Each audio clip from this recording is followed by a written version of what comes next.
కాంచనమాల రూపలావణ్యం, విశాల నేత్రాలు, అందమైన మొహం చూసి సి పుల్లయ్య ఆమె చేత వైవీరావు నిర్మించిన 1935లో విడుదలైన శ్రీకృష్ణ తులాభారంలో మిత్రవింద వేషం వేయించారు.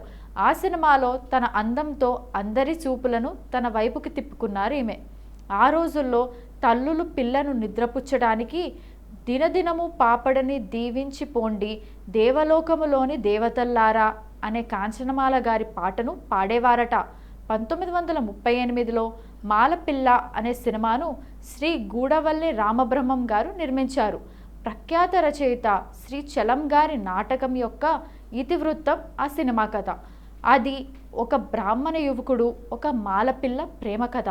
మాలపిల్ల సినిమాలోని కాంచనమాల బొమ్మ ఉన్న క్యాలెండర్ ఆ రోజుల్లో ప్రతి ఇంటికి అలంకారంగా గోడలకు వేలాడుతుండేదట.